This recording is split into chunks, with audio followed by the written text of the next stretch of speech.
할렐루야. 오늘도 수요예배 나오신 여러분 주님 이름으로 축복하고 환영합니다. 먼저 옆에 있는 분과 또 앞뒤로 서로 인사하는 시간을 갖겠습니다. 주의 사랑으로 사랑합니다. 은혜의 주인공이 됩시다. 여러분, 제가 영화나 드라마를 볼 때 항상 느끼는 결론이 있는데, 그게 뭐냐면 주인공은 죽지 않는다는 것입니다.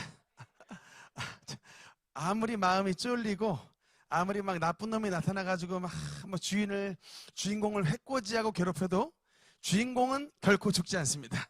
주인공은 결론은 성공합니다. 결국은 축복받습니다. 그래서 우리가 오늘 정말 하나님의 말씀을 나눌 때 은혜의 주인공이 돼서 하나님의 말씀 가운데 기록된 영접하는 자고 그 이름을 믿는 자들에게는 하나님의 자녀가 되는 권세를 주셨으니, 여러분은 하나님의 자녀입니다. 권세 있는 자녀인 것을 믿으시고 하나님의 놀라운 은혜의 주인공으로 주님의 놀라운 축복을 받아 누리는 귀한 축복의 아들, 딸들 되시기를 주님 이름으로 축원합니다. 지난 시간에 우리가 대제사장의 의복에 대해서 말씀을 나누었는데 이제 복습의 시간을 가져보겠습니다. 여러분, 대제사장 구약시대의 아론의 입었던 옷의 모양이 이런 식의 이제 모습인데 8가지의 이제 옷으로 성경에 나와 있습니다.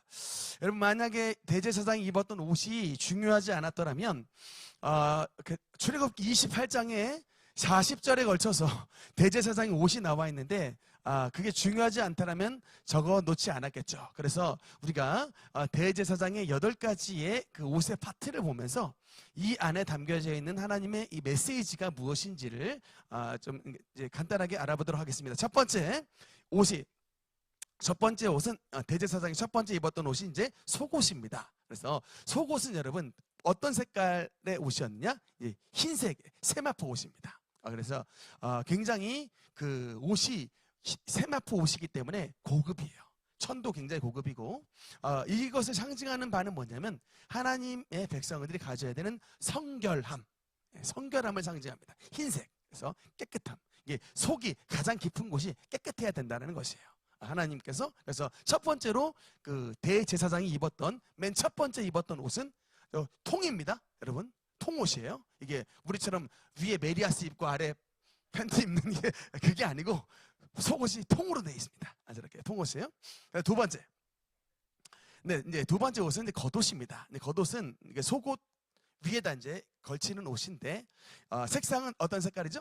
파란 색깔입니다. 이것을 상징하는 바가 뭐냐면 하늘색이에요. 하늘을 상징하는 파란색이기 때문에 우리의 이제 생명을 상징하고 하나님, 이게 영원성을 상징합니다. 그래서 특히 겉옷에는 어떤 것이 달려있냐면 2가지가 달려있습니다. 맨 밑에 보면 금방울과 석류. 자, 오늘은 이게 지난 시간에 나눴기 때문에 이제 좀 이게 이미지, 사진을 좀 보여드렸는데, 금방울과 석류가 이렇게 순서대로 금방울, 석류 이렇게 돌아가면서 달려있어서 저것이 이제 대제사장이 성막, 특히 지성소 안을 들어갈 때마다 딸랑딸랑 이게 종소리가 나게끔, 왜 하나님께서 특별히 저 종소리가 나게끔 하셨냐면, 지난번에도 한번 말씀을 드렸습니다만 지성소에는 딱 한 사람만 들어가요. 대제사장만. 근데 살아계신지 돌아가셨는지 알 수 있는 방법이 없어요. 저 소리를 듣고 하는 겁니다. 그래서 살아계셔서 이 대속죄일 날에 지성소 안에 들어갔었을 때는 대제사장이 입은 이 옷에서 울리는 종소리가 딸랑딸랑 나는데, 그때에 이 종소리가 나면은 바깥에서 숨을 죽이고 있던 백성들이 지성소에 딱 대제사장이 들어왔을 때 소리가 나는 순간 대축제가 벌어진답니다. 드디어 하나님께서 우리 대제사장과 만나 주셔서 주님의 임재하심이 이스라엘 가운데 임했구나라는 그 축제가 벌어지는, 그래서 이 종소리입니다. 근데 여러분, 이게 종소리가 대제사장의 옷만 있는 게 아니라 나중에 어디에도 있냐면 천국에 있어요. 여러분, 찬송가에 보면 기쁜 일이 있어 천국 종치네 나간 자식 돌아왔도다, 이 찬양이 있어요. 그래서 천국에도 여러분 천국에 그래서 사랑의 종소리 이런 찬양이 있는데, 이게 다 뭐냐면 복음, 구원, 기쁜 소식을 상징하는 이게 종소리입니다. 특히 여러분, 전 석류가 이렇게 왜 달려있는가 봤더니 석류가 이제 화면에 저렇게 생긴 과일이 석류죠. 옛날에 우리 뭐 광고 보니까 미녀는 성류를 좋아해 뭐 이런 광고도 있었던 것 같은데 뭐 미녀와 상관이 있는가 봤더니 사실은 아가서에 보면 그 이제 술람미 여인의 아름다움에 대해서 성류빛 같고 뭐 이런 표현이 있어요. 그래서 어떤 생명과 아름다움 이제 이런 표현도 되지만 특히 여러분 이 성류의 저 C의 개수가 C의 개수가 굉장히 많은데 율법의 조항수가 제가 지난번에도 한번 말씀드렸습니다만 하지 말라가 365개, 하라가 248개, 합산 613개입니다. 그래서 어떤 분은 하나님의 말씀을 좋아해서 자신의 그 패스워드를 0613으로 쓰시는 분이 있어요. 주님의 율법 조항의 수가 613가지입니다. 그래가지고 0613으로 쓰시는 분이 있어요. 이거는 이 패스워드를 누를 때, 저 양반은 성경 좀 아시는 분이네. 패스워드를 딱 보면 금방 알아요. 근데 이게 확실한 개수인지 모르겠는데, 그 성류 안에 있는 C의 개수가 613가지래요. 그래서, 그게 말씀을 상징한다고 합니다. 그래서 여러분, 그 유대인들의 상징하는 과일이 무화과도 있고, 또 뭐 살구나무도 있는데 성류도 꼭 들어가요. 그래서 저거는 또 뭐와 상징하는 저 성류 안에 있는 C의 개수가 하나님의 말씀의 개수와 비슷하다고 합니다. 그래서 말씀을 상징하는 거예요. 그래서 이 종소리와 성류를 이렇게 구별해서 여러분께 알려드리려고 제가 별 자료를 다 찾아봤습니다. 참고를 알아두세요. 네. 그래서 어쨌든 대제사장의 겉옷에는 성류 모양의 이 실과 이 종이 번갈아 가면서 달려있다. 세 번째 옷을 보겠습니다. 네, 이 세 번째 옷의 이름이 뭘까요? 따라합시다. 에봇. 이건 성경에 많이 나오는 단어예요. 그래서 꼭 말하자면 우리 주방에서 입는 앞치마 비슷하게 생겼는데 저게 바로 이제 에봇입니다. 대제사장이 입는 에봇인데 저 에봇을 짤 때에 색깔을 5가지 색상을 넣습니다. 첫 번째가 금색깔이고요. 금색실. 두 번째가 그 유명한 청색, 자색, 홍색, 그 다음에 가늘게 꼰 배실에서 흰색, 이 4가지를 상징했는데 제가 지난 시간에 말씀드렸죠. 두 번째 2, 3, 4, 5에 해당된 청색, 자색, 홍색, 흰색은 뭐를 상징한다?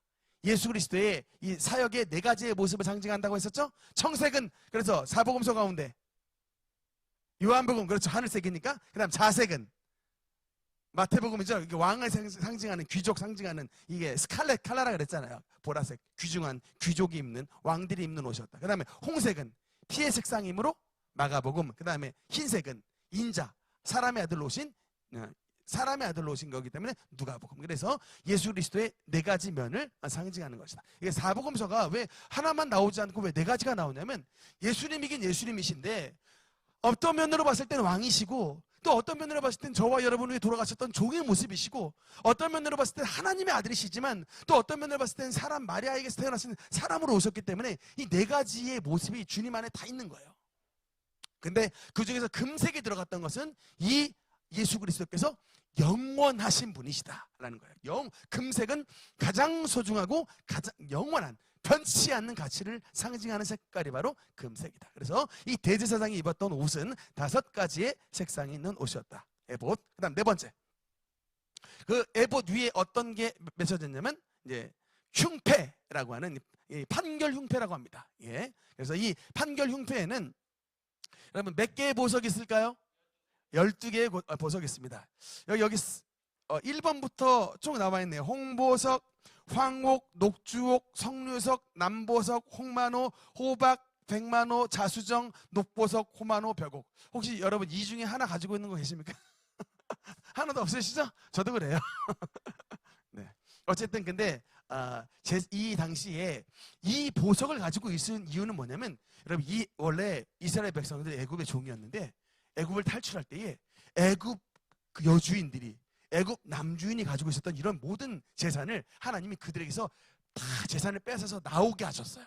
애굽 땅에서 나오게 하실 때는 빈손 들고 나오지 않게 하시고 수많은 은금 보화를 가지고 나오게 하셨다. 여러분 그래서 제가 이 말씀을 보고 강력하게 여러분 말씀드리는 게 예수님을 믿기 전에 어렵고 힘들었다 할지라도 예수님을 믿는 이상 여러분에게는 12가지 보석의 약속이 있는 것입니다.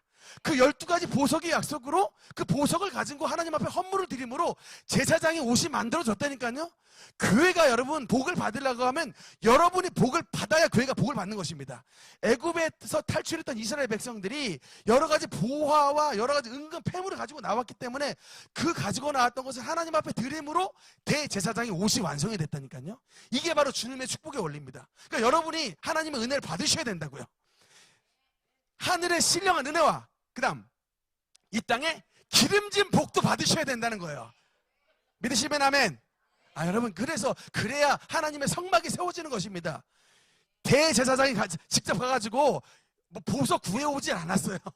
그게 아니라니까요. 그냥 대제사장은 가만히 계셨고 하나님이 이런 모든 옷들을 부살렐과 오홀리아베라고 하는 이런 출중한 하나님의 이런 건축가와 이런 이 수공 전문가를 통해서 주님의 옷을, 이 제사장의 옷을 만들게 하셨는데 재료가 있어야 만들어지죠. 재료. 그 재료가 어디에서 나옵니까? 바로 주님의 성도들이 헌물에서 만들어진 거예요. 그래서 헌물해진 모든 재료로 하나님의 성막인 성전, 예배당이 세워졌다는 것입니다. 여러분 그래서 복 받으셔야 된다. 아멘입니다. 그래서 이 12가지 이 보석에는 특별히 누구의 이름이 써 있냐면 이스라엘의 12지파의 이름이 써 있습니다. 여러분 12지파의 이름 네 12지파의 이름이 한 명씩 써 있고요. 그다음 5번째 견대. 이 에봇 맨 끝털에 보면 견대. 군대로 말하자면 딱 견장 자리에 저 군대에서 가장 높으신 양반이 누구냐라고 보면 탁 여기 딱 이게 견장이 딱 차 있어요. 저 분과에 누가 제일 높은 애냐 그러면 분대장 이게 딱 차 있어요. 이게 그냥 평민들은 이게 안 붙어 있는데 제일 높은 양반은 견장이 딱 차져 있습니다. 대제사장의 양 어깨에는 저 견장이 차져야 되는 거예요. 견대가. 그게 보석으로 만들어져 있는데 한쪽 견대에는 이스라엘 12지파의 제일 처음에 마지 6명의 이름, 그 다음에 후발주자 6명의 이름이 써 있습니다. 한번 읽어봅시다. 루벤, 시므온, 레위, 유다, 단, 납달리. 그 다음에 이제 이쪽 어깨에 갓, 아셀, 이사갈, 스불론, 요셉, 베냐민. 그래서 이 12명의 이름이 써 있는데 이것을 어깨 위에 올려놨다라고 하는 것은 이스라엘 12지파 전체를 대제사장이 영적으로 감당한다는 거예요. 어깨 위에 올려놓고 항상 기도하라는 것입니다. 대장이란 얘기예요. 이스라엘 전체를 대표하는 대제사장이다. 그래서 여러분 이 12지파의 이름은 제가 앞으로도 여러 번 반복하겠지만 꼭 이름을 기억하셔야 돼요. 그러니까 여러분 밤에 잠이 안 올 때 뭔 생각하십니까? 밤에 잠이 안 올 때 어떻게 해야 돈을 벌까? 이 궁리 아시죠? 그러지 마시고 밤에 잠이 올 때 이스라엘 12지파 이름이 뭐지? 이를 한번 떠올려 보세요. 그럼 루벤, 시므온, 레위, 유다 그 다음 뭐지? 이렇게 된다고요. 5번째서부터 헷갈리기 시작해요. 그래서 하여튼 그러면 5번째 주자가 단이었구나. 또 납달리였구나. 이제 이렇게 해서 이 이름들을 알아야 성경을 읽는 눈이 띄어지는 거예요.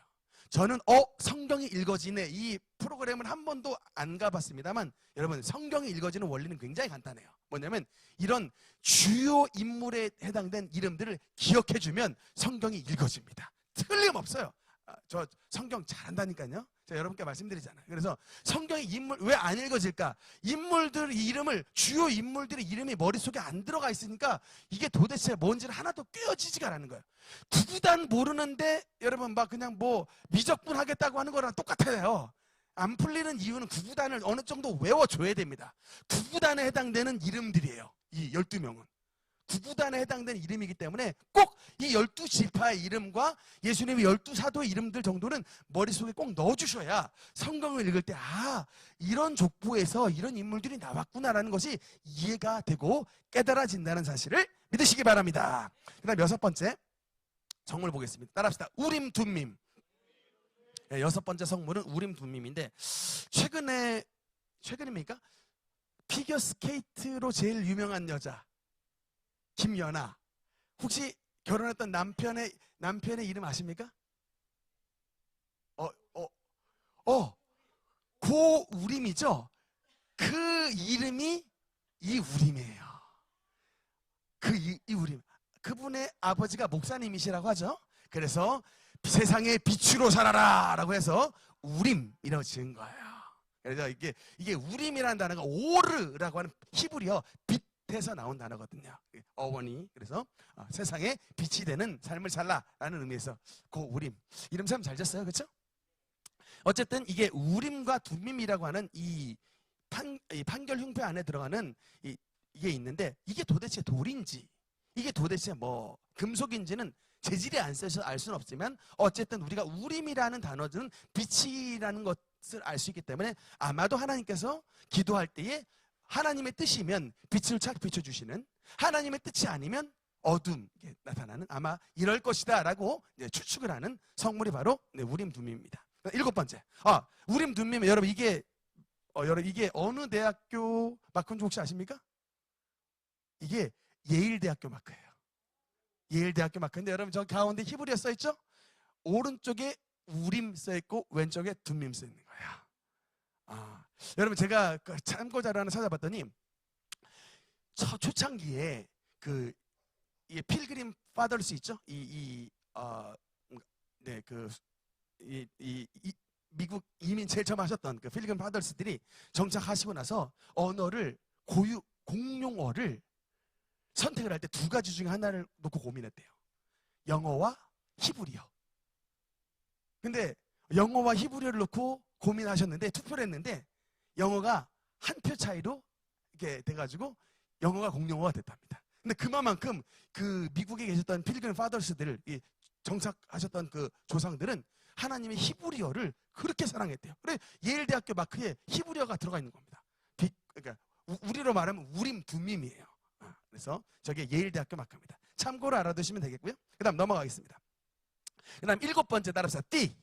네, 그래서 이게 7번째 그 대제사장의 옷은 띠인데, 이 에봇 위에 이제 이게 딱 매줘가지고 이게 펄럭거리지 않게, 우리도 여러분 남자들은 항상 혁띠를 매죠. 이게 혁띠를 안 매면은 바지가 막 흘러내리는 것 같기도 하고, 이게 몸에 힘이 잘 안 주어지지만 군인도 마찬가지예요. 이렇게 딱 벨트를 딱 차가지고 이게 힘을 딱 받게끔 합니다. 그래서 언제나도 이 띠는 상징하는 것이 진리의 허리띠, 진리의 힘이에요. 그래서 우리 예수님을 믿는 사람들은 항상 참 진리로 살아야 된다. 대제사장의 옷도 진리의 띠 옷을 입었고요. 마지막 8번째 따라합시다. 관. 머리에 이제 모자, 관을 썼는데, 대제사장이 썼던 관은 가운데 있는 관입니다. 그래서 저 둘 다 제사장과 대제사장이 똑같이 흰색 관을 쓰긴 했는데, 대제사장의 관은 좀 더 옆으로 이렇게 널쩍하게 생겨서, 그리고 그 관 바로 아래에 성패를 달합니다. 금색으로 된 성패를 탁 달게끔 되어 있는데, 그 성패에 어떤 글자가 써 있냐면 여호와께 성결, Holy to the Lord, 여호와께 성결이라는 글씨가 탁 쓰여 있어서, 우리 제사장은 하나님 앞에 거룩하게 살겠습니다, 세속에 가담하지 아니하고 거룩하게 살겠습니다라고 하는 이 성패를 이마에 탁 붙여집니다. 그래서 다시 여러분 그 맨 첫 번째 화면 전체 옷을 한번 보겠습니다. 네, 그래서 이제 저게 종합된 대제사장의 예복입니다. 첫 번째 속옷, 두 번째 겉옷, 세 번째 에봇, 네 번째 판결 흉패, 다섯 번째 뭡니까? 근데 견대, 여섯 번째. 여기는 근데 우림 둠밈 안 써있지만 여섯 번째 우림 둠밈, 일곱 번째 띠, 여덟 번째 관인데, 이렇게 8가지 옷이 되겠고요. 여러분 이게 뭐냐면 다 대제사장의 옷인데, 뭘 상징하냐면 우리의 영원한 대제사장이신 예수 그리스도를 상징하는 옷이에요. 그래서 이 속속들이 나온 겁니다. 여러분 속옷 봅시다. 속옷이 뭘 상징한다 그랬죠? 흰색. 예수님의 뭡니까? 영원하신 성결함을 상징하는 거예요. 두 번째 겉옷, 뭘 상징합니까? 예수님의 영원하신 생명을 상징하는 거예요. 세 번째 뭡니까? 에봇.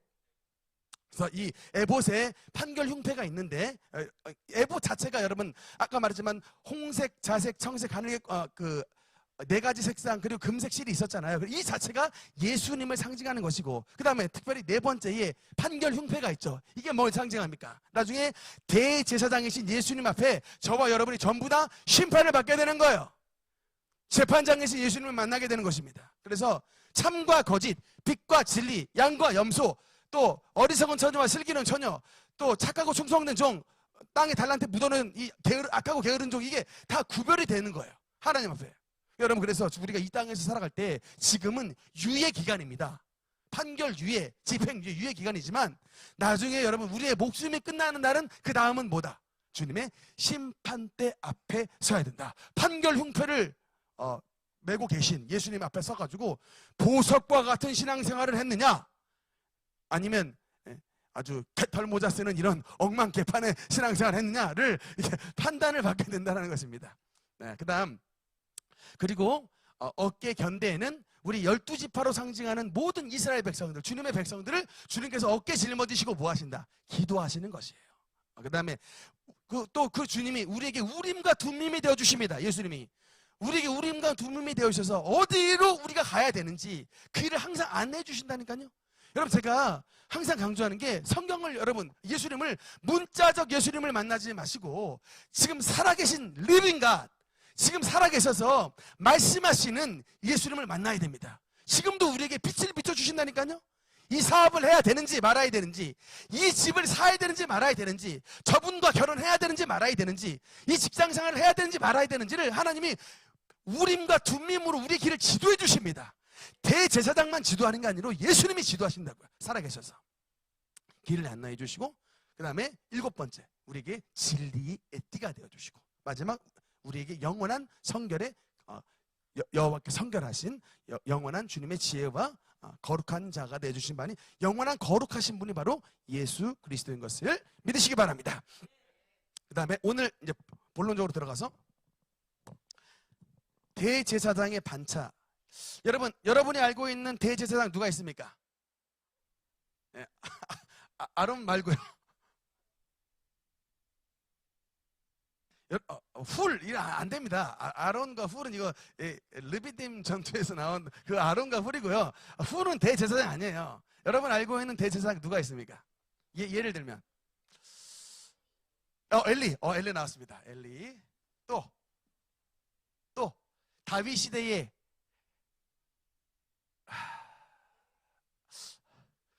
그동안 수요예배 열심히 참여하셨는데 대제사장들 이름이 안 나옵니까? 비느하스. 네, 비느하스. 또 사독. 또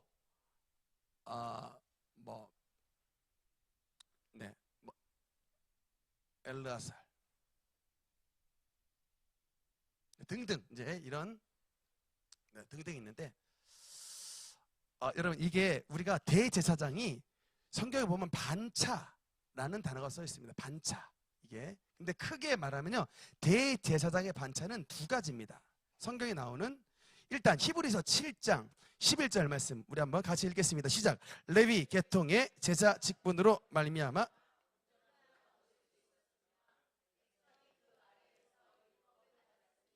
어찌하여 아론의 반차를 따르지 않고 멜기세덱의 반차를 따르는 다른 한 제사장을 세울 필요가 있느냐. 아멘. 여러분, 어쨌든 우리가 히브리서 7장 11절에 보니까 반차, 대제사장의 두 반차가 나오죠. 하나는 누구? 근데 아론의 반차가 나오고, 두 번째는 멜기세덱. 여러분, 이 멜기세덱이 누구예요? 멜기세덱이 누굽니까? 힌트 하나 드릴까요? 아브라함과 관련된 사람입니다. 아브라함이, 근데 그때는 아브라함 시절인데 아브라함이 11조를 바친 인물이 멜기세덱이에요. 아브라함이 11조를 바친, 그래서 그돌라오멜 연합군과 대전쟁이 벌어졌는데, 아브라함이, 여러분, 제가 이게 아브라함이 우리가 어떻게 생각하시는데 겁쟁이 같죠? 여러분, 근데 아브라함은 양면적 성격이 있는 사람이에요. 그러니까 보통 이게 마누라에 관련돼서는 주로 겁쟁이에요. 애굽 땅에 들어가면 마누라 막 자꾸 막 누기라 속이면서 자꾸 이렇게 뺏겨도 별로 개의치 않는데, 여러분, 이게 아브라함의 다른 모습이 나오는데, 이게 롯이 이게 외적에게 끌려가니까, 여러분, 아브라함은 당시에 자식이 없었어요. 그러니까 사실은 롯을 아들로 생각하고 있었는 조카지만, 이 롯이 저 그돌라오멜이라고 하는 저기 아람 쪽 나라에 끌려가가지고 잡혀갔다는 소식을 들으니까 완전 우리말로 하면 만화 용어로 쓰면 초사이언을 변해버렸어요. 그래가지고요, 그돌라오멜 연합군을 완전히 5개 연합군을 박살을 내버리고 전리품을 싹 다 뺏어버립니다. 그래서 그 중에 11조를 바쳤던 그 하나님의 제사장이 멜기세덱이에요. 근데 여러분, 제가 그돌라오멜 연합군이 이 누구를 당시에 처단했는가 봤더니, 당시에 여러분 가나안 땅에서도 엄청나게 큰 거인족들을 박살냈던 애들이 그돌라오멜인데, 그 그돌라오멜 5개 연합군을 아브라함이 가신 318명이 쫓아가서 다 박살을 내버렸더라고. 야, 그래서 제가 성경을 보다 깜짝 놀랐어요. 야, 이게 뭐 어떤 혈연에 대한 집착이냐, 이게 하여튼 뭐 알 수 없지만 하나님이 성령 죽음의 나무를 주신 것인지, 어쨌든 롯에 대한 이 아브라함의 집착이 실로 엄청났구나. 하여튼 정다른 면모를 본 거예요. 그냥 우리가 애굽에 내려갔을 때 항상 바로 앞에서 벌벌 떨면서 그냥 자기 이쁜 사라를 그냥 누이로 속였던 그런 겁쟁이가 아니고 완전 색다른 모습을 봤는데, 어쨌든 그때 이 아브라함이 11조를 바쳤던 대제사장이 멜기세덱이고, 그 다음 두 번째 반열이 이제 아론 반열인데, 여러분 우리가 알고 있는 여기 엘리, 비나스, 사독, 엘라살 이 반차가 1번일까요? 2번일까요? 손 들어봅시다. 1번, 2번. 정답입니다. 네, 다 전부 다 아론 반차인데, 그래서 이 한마디로 이제 레위 족속에 해당된, 그러나 이 멜기세덱은 성경에 나와 있는 보면 뭐 족보도 나와 있지 않고 아버지도 없고 어머니도 없고 그냥 영원하신 사람처럼 비유로 나와서 이 예수님이 나중에 이 멜기세덱의 반차를 따라서 오시는 영원한 제사장이라는 거예요. 그러니까 여러분, 예수님은 아론의 반차가 아닙니다. 왜요? 예수님이 만약에 아론의 반차가 되시려 했으면 지파를 어떤 지파에서 태어나셔야 됐어요? 레위 지파로 태어나셔야 되겠지만, 예수님은 어느 지파에 태어나셨습니까? 유다 지파 출신이시요. 그러니까는 아론의 반차가 아닌 거예요. 이런 아론의 반차를 따르는 제사장이 아니라, 어떤 족보를 따라서 거신 거 아니라, 그냥 하나님이 갑자기 어느 날 임명하신 이런 멜기세덱 같은 영원한 반차를 따라서 간다고. 여러분, 이게 시편 110편 1절에 시편 110편에 나와 있는 다윗의 그 시에서 기록된 말씀이에요. 그래서 예수님은 아론의 후손으로 오신 대제사장이 아니시고 멜기세덱처럼, 그래서 영원한 제사장이시다라는 것입니다. 잠깐만 조금 어려운 내용 하나만 더 할게요.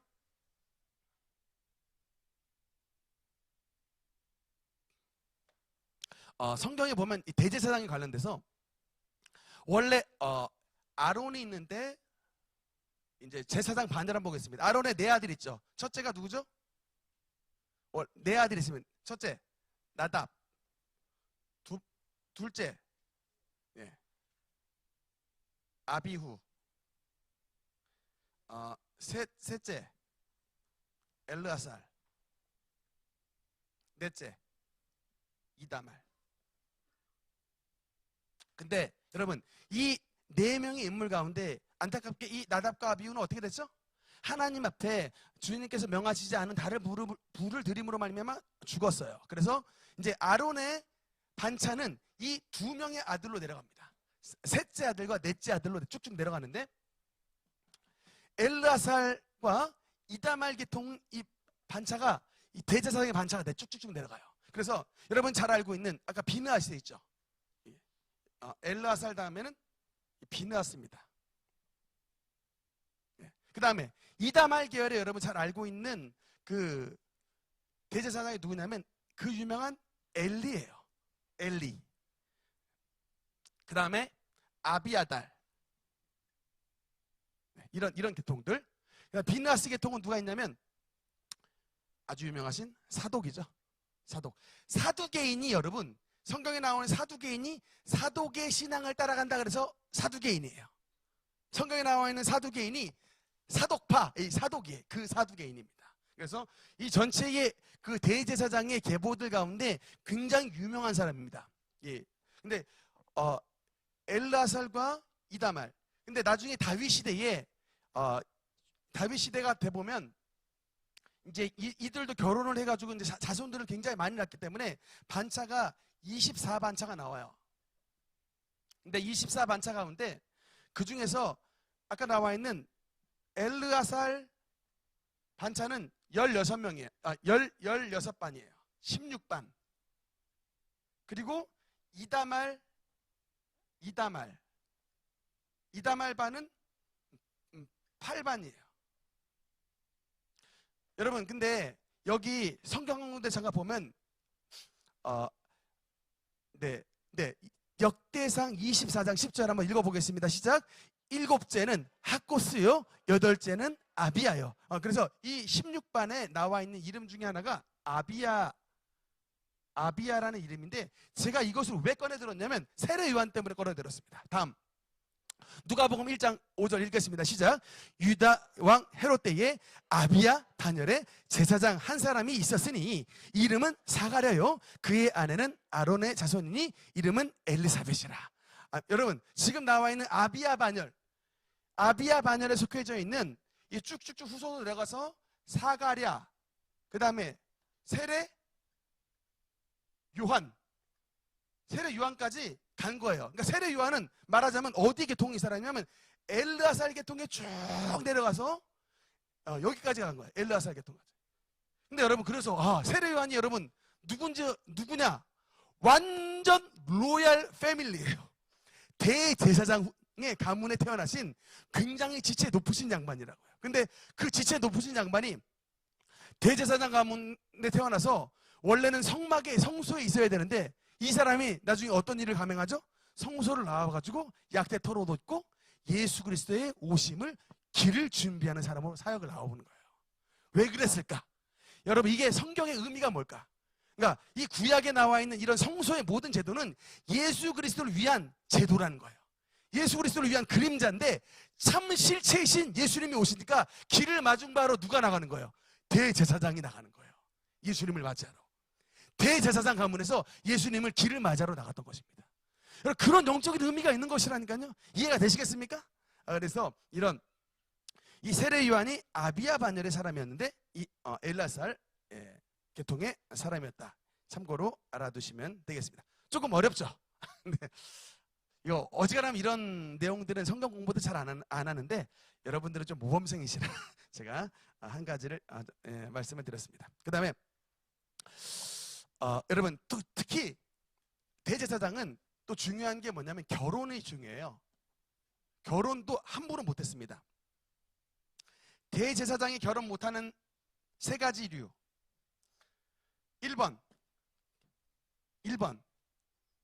그러니까 과부, 안 됩니다. 2번, 성경에 써 있는 거예요. 창녀나 하여튼 부정한 여인, 안 됩니다. 3번, 뭐도 안 되냐면 이방 여인도 안 돼요. 그래서 아론은 반드시 결혼했을 때 처녀와 결혼하고 깨끗한 여인과 결혼하고 이방 여인과 결혼 안 했습니다. 근데 여러분, 제가 이걸 말씀드리자면, 지난번에 이 민수기 13장 사건이 이것과 관련된 사건이에요. 모세가 시보라가 죽은 상태였는지 살아있는 상태인지는 알 수가 없습니다만, 성경에 보니까 구스 여인을 취했다. 구스 여인과 결혼했다라는 말이 나와요. 그래서 이제 이 사건 때문에 이제 아론과 미리암이 이제 말하자면 임피치를 한 거예요. 그냥 약간 이제 탄핵을 하겠다고 이렇게 그냥 그런 상태였는데,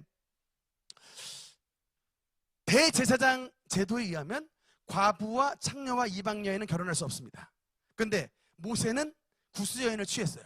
합법입니까? 불법입니까? 합법입니다. 손 드세요. 합법. 불법입니다. 불법입니다. 그럼 제가 여러분께 질문하겠습니다. 대제사장 만약에 이 법에 의해서 모세가 이렇게 해야 된다면, 모세의 자식들은 대제사장이 들어갈 수 있는 후보가 되어야 한대요. 안 되죠. 그 말은 뭐예요? 모세는 대제사장이 아니었다는 겁니다. 그래서 구스 여인을 취했을 때 하나님이 모세를 혼냈어요? 아론과 미리암을 혼냈어요? 아론과 미리암을 혼냈던 거예요. 여러분, 무슨 말씀이 이해되시겠습니까? 그러니까 여러분, 이게 그냥 우리의 감정대로 해석을 하는 게 아니라 성경에 있는 대제사장은 결혼할 때에 이런 여인과 할진이에요. 근데 여러분, 레위인에 대해서는 이 조항을 적용시키지 않습니다. 오직 이 분에게만 하는 거예요. 오직. 그리고 대제사장은 뭐도 못 만지냐면 부모가 돌아가셨을 때 부모 시체도 못 만지게 했어요. 근데 레위인이나 제사장은 부모님이 돌아갔을 때 만져도 되는 거예요. 근데 그때 이 대제사장만큼은 시체를 못 만지게 했어요. 유일한 이스라엘의 하나님을 만나는 유일한 사람이기 때문에 그것도 금지가 되어 있는 거예요. 여러분 이게 말씀이 무슨 말씀인지 이해되시죠? 그래서 대제사장은 그래서 이런 여인 결혼에 대한 법도 이렇게 하나님께서 따로 구별을 해 놓으셨다는 겁니다. 그 다음 전체 그 성막을 한번 보겠습니다. 네, 그래서 대제사장의 임무가 이 성막 안에 다 들어가 있어요. 대제사장이 이런 성소 안에 이제 동문으로 들어왔던 자에게 첫 번째 어떤 역할을 하느냐, 이 번제단에서 어떤 역할을 할까요? 대제사장이 속죄의 역할을 하는 거예요. 그 짐승을 잡아서 주님의 제단에 드리는, 따라합시다, 속죄의 역할을 합니다. 그다음 물두멍, 따라합시다, 성결. 그러니까 물두멍에서 씻는 거, 손과 발을 씻는 성결의 역할을 한다. 그 다음 이제 성소 안에 들어 다음 화면 보면요. 네, 그래서 이 성소 안에 들어가서 일단 떡상에서 뭘 합니까? 따라합시다. 말씀의 떡을 먹여주는 말씀을 공급하고, 그 다음에 이게 금초대에서는 따라합시다. 성령의 불로서 그 빛을 촥 밝히게 하는 거. 그 다음 다섯 번째는 저 가운데 있는 이 분향단이죠. 분향단에서 뭐 할까요? 따라합시다. 기도. 그래, 저 기도하고, 그 다음에 이제 이 휘장 안에 들어가서 법궤에선, 여러분 법궤에선 어떤 역할을 하느냐? 따라합시다. 임재. 그래서 이 저 법궤 위에서 하나님과 만나는, 그 속죄소 위에서 주님과 만나는 영적 임재를 경험하는 거예요. 그래서 그 임재가 바로 쉐키나의 영광입니다. 그다음 이제 그래서 7가지 기구에 대한 이 대제사장 역할이 있었고, 그다음 몇 가지 더 있어요. 일반 평상시에는 제사 말고 또 어떤 역할을 하냐면 대제사장 주도로 공부를 시켜요. 율법 공부, 스터디 시킵니다. 율법 공부 시키고요. 그 다음 또 대제사장이 어떤 역할을 하냐면, 여러분 민수기 6장에 보니까 베네딕션을 해요. 뭡니까? 축복을 하는 거예요. 예배를 드리는 모든 주님의 백성들에게 축복을 한번 보내고, 그 다음 2가지만 더 말씀을 드릴게요. 대제사장이 하는 일이 또 뭐가 있냐면 문둥병자의 문둥병을 진찰을 합니다. 그래서 이 사람이 문둥인지 아닌지를 판결을 내리는 역할을 대제사장이 해요. 그게 여러분 레위기 13장서부터 그 막 문둥병자에 대한 이야기가 쭉 나오는데, 어쨌든 문둥병자에 대한 진찰, 대제사장이 그래서 너는 문둥이야 그러면 이제 문둥인 거예요. 너는 아니야 그러면 이제 아닌 거예요. 근데 문둥병자가 정결례 받으면 대제사장한테 가서 온몸 검사 다 해야 돼요. 이렇게. 그리고 머리털 싹 다 밀어버리고. 하여튼 구약시대에 문둥병자만큼 슬픈 사람은 없습니다. 하여튼 제일 슬픈 사람이 문둥병자인데, 그거를 이게 딱 정하는 역할을 하는 사람이 대제사장이었다. 한 가지 더 뭐가 있는 줄 아십니까? 여인의 간통을 체크하는 사람이 대제사장이에요. 그래서 민수기 5장에 보면 이런 물이 있습니다. 이 물에 간통한 의심이 되는 사람을 남편이 그 부인을 데리고 성막에 있는 대제사장에 데리고 갑니다. 그래서 조금 옛날 고대는 좀 그랬나 봐요. 가서 이렇게 얘기합니다. 대제사장님, 아무래도 제 부인이 부정한 짓을 했는지 안 했는지 좀 의심이 갑니다. 부정한 짓을 했는지 안 했는지 의심이 가니 체크 좀 해주옵소서 라고 부탁을 하면, 이게 민수기 5장에 나온 이야기입니다. 대제사장이 가루를 여기다 뿌려넣어요. 이게 그건 저주가루 같은 저주 가루를 집어넣어서 이 물을 여인에게 줍니다. 마셔! 이런 거야. 여인은 꼼짝없이 마셔야 돼요. 마셨는데 이 여인이 부정한 짓을 안 했다. 그러면 탈이 없습니다. 근데 민수기 5장에 말하자면 이 여인이 부정한 짓을 하면 이 속에 있는 잿가루로 말미암아 저주를 받아서 배가 붓고 다리가 끊어지고 하여튼 막 저주의 문이 막 써 있어요. 그래서 부정한 여인에 대한 이 확인의 물, 그게 대제사장이 체크를 하는 거예요. 민수기 5장에. 그래서 조금 그렇다라고 하겠지만 어쨌든 바이블 says예요. 하나님의 말씀이 그렇게 써 있는. 그래서 그 역할을, 부정한 여인을 간통을 체크를 하는 역할을 하나님께서 대제사장에게 맡기신 것이 성경에 나와 있습니다. 그렇지만 또 거기에 써 있으면, 그런 것이 없으면 뭐 아이도 잘 낳고 건강하리라 뭐 이렇게 말씀도 써 있지만, 하여튼 죄졌다면 엄하게 다스리더라니까요. 여러분, 제가 지난주에 우리 가늠하지 말라는 우리 십계명 말씀 나왔잖아요. 그게 다 민수기 5장에 나와 있는 사건과 다 연결이 돼 있는 거예요. 제가 사실은 막 율법 꼬집어서 말하면 아주 한 10번은 설교를 할 수 있는 주제가 있는 건데, 그냥 한반의 패스이긴 하지만 어쨌든 성경은 이렇게 자세하게 나와 있었고요. 그 다음에 네, 대제사장의 특별한 직무는 이 대속죄일 7월 10일 대속죄일 날 하나님 앞에 들어가서 거기서 주님 앞에 제사와 예배를 드리는 역할을 했습니다. 이제 마지막 파트 레위인입니다. 레위인. 여러분 레위인과 제사장 좀 헷갈리죠?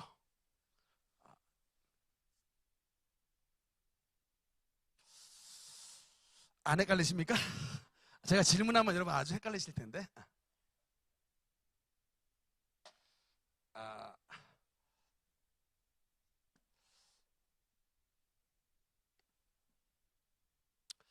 제사장과 레위인.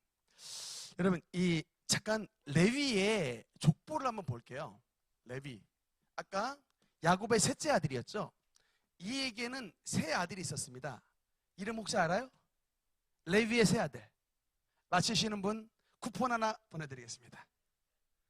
쿠폰 날아간다니까요. 기억 안 나십니까? 게르손, 고핫, 므라리. 여러분 이 세 이름을 아셔야 레위기가 뚫려요.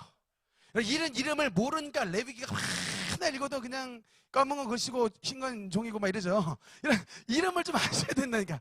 게르손, 고핫, 므라리. 이 이름은 알아야 이게 구구단이에요. 여러분 하여튼 이 이름은 레위의 세 아들이 왜 중요하냐면 이 세 아들이 고스란히 나중에 레위 족속이 되기 때문에 그래요. 여러분 근데 이 고핫에 또 네 아들이 있었습니다. 아므람, 이스알,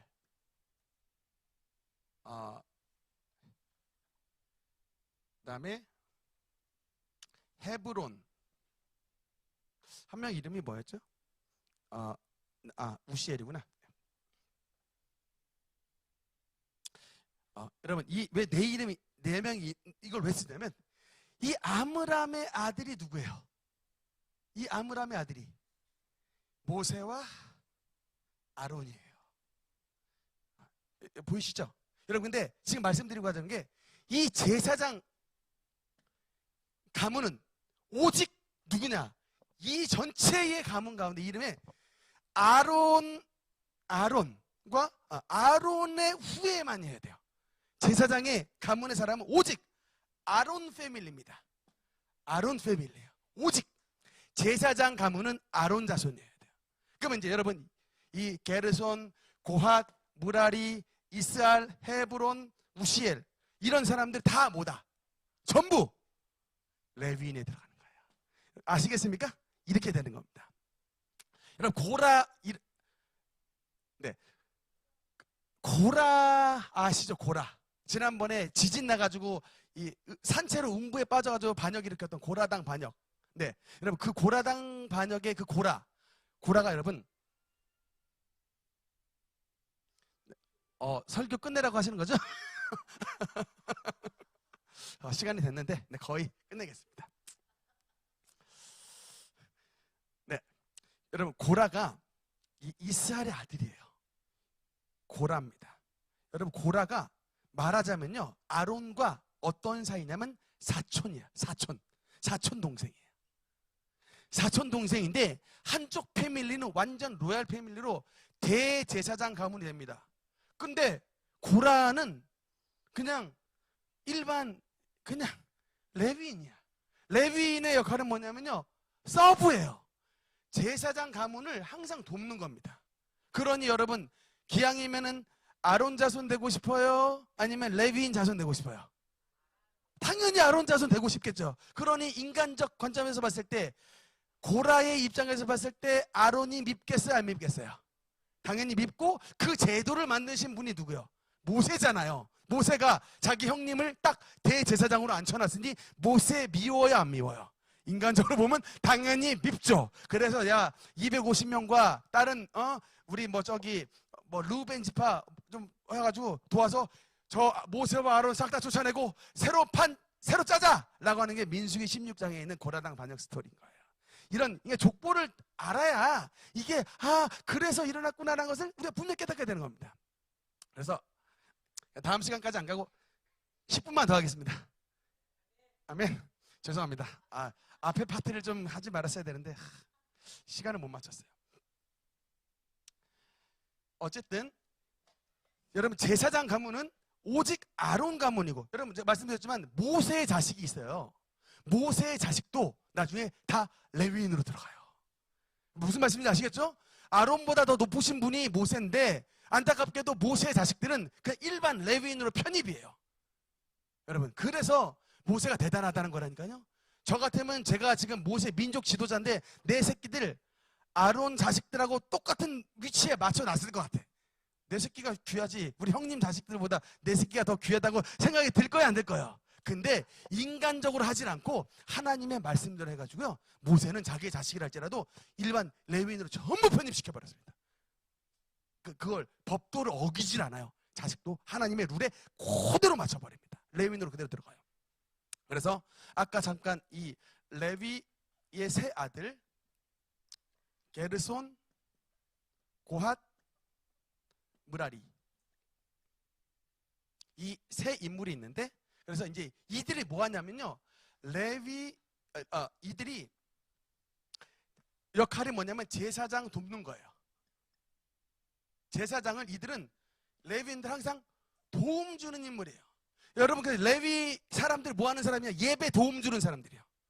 그러니까 예배의 모든 것들 있죠. 예배에는 어떤 뭐 물건도 날라야 되고, 뭐 찬양대도 드려야 되고, 교육도 시켜야 되고, 막 여러 가지 많은 일들이 있는데, 이 모든 이제 서브의 일들을 이 레위인들이 다 합니다. 근데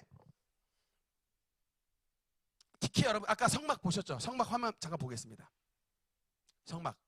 여러분 저 기구를 광야에다 여러분 설치를 했는데, 저거를 가지고서 여러분 광야를 몇 년 돌았어요? 광야를 40년 돌았는데 저거를 직접 옮겼던 사람들이 레위인들이에요. 저 전체 기구를 옮겼던 분들이 레위인입니다. 그러면 아론 자손은 뭐 했냐고요? 아론 자손은 하는 일 뭐냐면, 이게 만약에 법궤잖아요? 법궤 그 보가 있습니다. 우리 성찬보 있듯이 법궤 보가 있는데, 아론과 아론 자손들이 이걸 그냥 와가지고 덮는 일 하나요. 딱 제가 좀 이렇게 얄미울 법하더라니까요. 말씀을 이렇게 좀 속속 들여보다 보니까.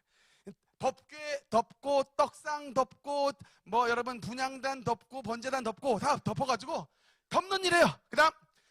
그래서 그 일을 옮기는 걸 주도했던 사람이 첫 번째 고아 자손은 뭐냐면 성물 담당이에요. 지성물 담당입니다. 성물 가운데 지성물 담당. 그 사람들이 넘버원 고앗이에요. 고앗. 이 고앗 자손은 지성물, 예를 들면 뭡니까? 첫 번째 법궤, 뭐 떡상, 또 뭐 분향단.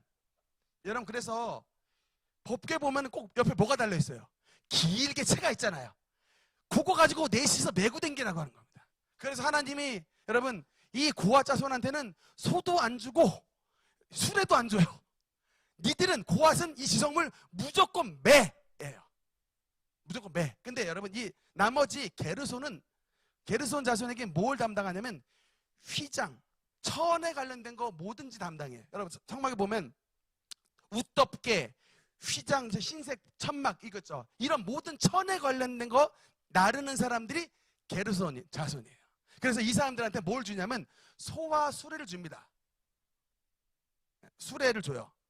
근데 소 몇 마리를 주냐면 수레 2대 주고 소 4마리 줬어요.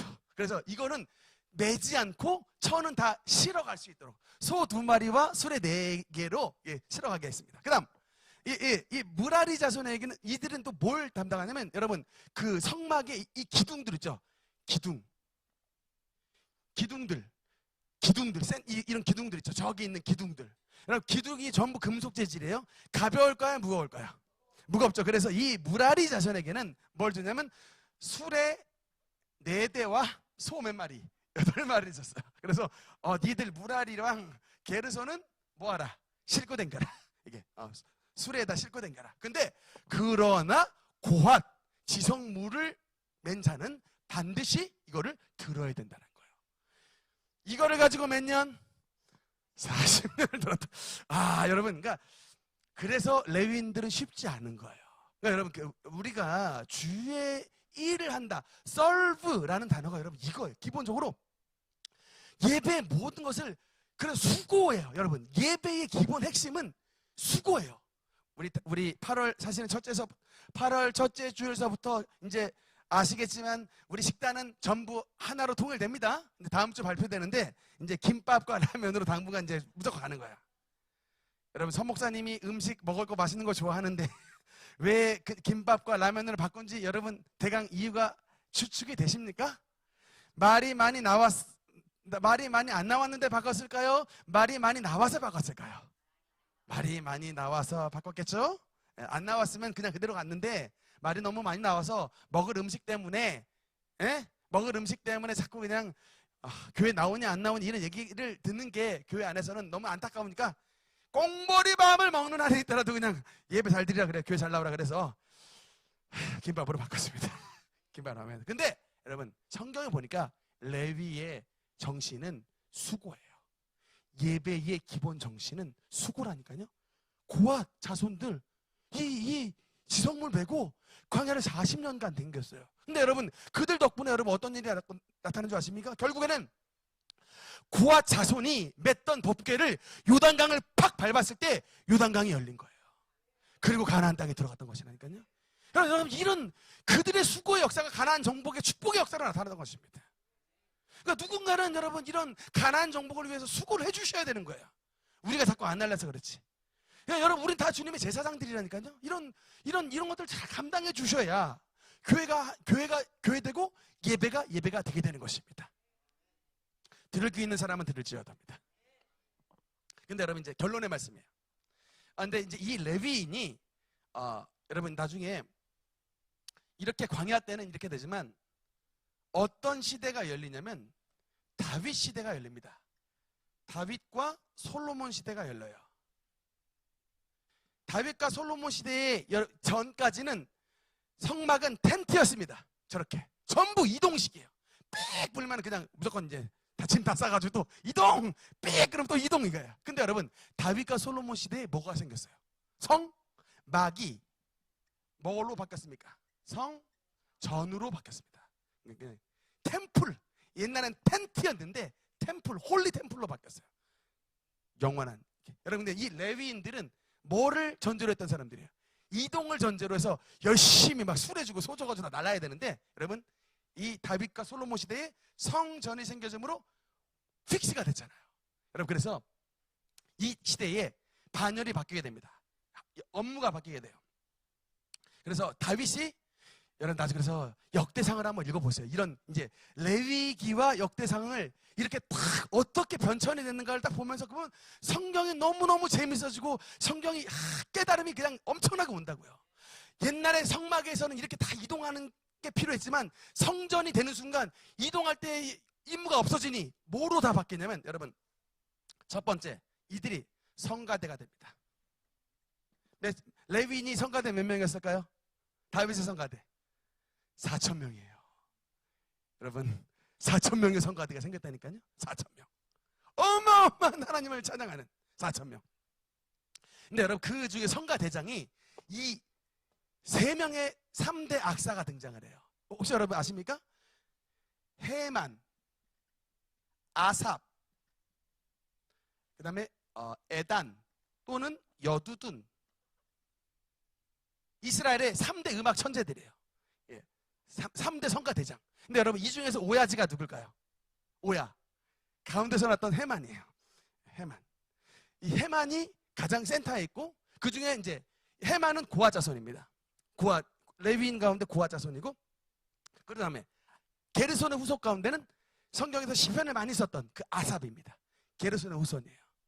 아삽. 그리고 여러분, 이 에단은 무라리의 자손으로 이 3대 악사들이 등장하는 거예요. 여러분, 헤만이 누굴까요? 헤만이 사무엘의 손자예요. 사무엘의 아들내미 요엘은 조금 속을 세게 가지고 뭐 뇌물도 받고 조금 사무엘의 마음을 좀 아프게 해서 그 제사장 사사에서 왕권 제도로 넘어가게 됐던 단초가 됐던 인물이지만, 어쨌든 그의 아들이었던 이 헤마는 사무엘의 손자로서 다윗 시대의 악사입니다. 이 성가대 4,000명을 전체를 지휘했던 사람입니다. 옛날에는 4,000명인가 4,000명인가 했더니 우리 능력교회 성가대와 비교해보니까 4,000명이 얼마나 대단한지를 다시 한번 이게 우리 그래도 10명 좀 넘는 인원이 성가됐을 때 교회가 막 울리는데 여러분 이 템플에서 4,000명이 그냥 악기 막 쫙 하면서 했을 때 여러분 얼마나 성대했을까요? 여러분 그래서 근데 그 역할을 레위인들이 감당했다는 겁니다. 두 번째 어떤 역할을 했냐면요. 문지기 역할을 6,000명이 예루살렘에 성전을 지킨 사람이 6,000명이었어요. 그 중에 가장 유명한 사람이 누구냐면 지난번에 했던 오벳에돔입니다. 여러분 이게 우리가 봤을 땐 문지기 별거 없을 것 같죠? 근데 여러분 하나님의 성전에 문을 잘 지켰더니 오벳에돔의 후손 62명이 전부 능력 있는 자였더라 라고 말씀이 나오는 거예요. 하여튼 하나님의 성전의 문만 잘 지켜도 그래서 여러분 다윗이 말하기를 내가 주님의 성전의 문지기로 있는 것이 좋사오니 이 말이 오벳에돔에게서 그의 축복받은 것을 보고 다윗이 노래했던 것이라니까요. 하나님의 성전 안에서는 그러니까 여러분 교회 문만 잘 여닫고 잘만 지켜도 복받는 거예요. 주님의 교회 성물을 진짜 성물처럼 여기시라니까요. 교회 오실 때 마음이 주님의 문을 들어올 때 문지기 오벳에돔의 마음처럼 여러분 이렇게 여러분 진짜 모든 교회의 예배와 모든 성물들을 진짜 소중히 여기시면 이런 오벳에돔에게 주셨던 축복을 하나님께서 부어주십니다. 그 다음에 세 번째 또 뭐가 됐냐면 율법사, 즉 성경 가르치시는 분들 이런 율법사도 나오고 그 다음에 네 번째가 재판관, 이스라엘의 좀 하급심들 재판관 하는 역할들. 그래서 이분들이 이 레위인들이 옛날에는 다 이걸 물건을 다 지고 광야를 돌아다녔지만 성전이 세워지고 난 다음 이렇게 직제가 바뀌어서 하나님의 성전에서 찬양하고 주님의 성전의 문을 지키며 주님의 백성들의 율법을 가르치고 하나님의 백성들의 선악을 감당해주는 재판관의 역할로 임무가 변경이 되게 되었다라는 것입니다. 오늘 말씀 여기까지 하겠습니다. 기도하겠습니다.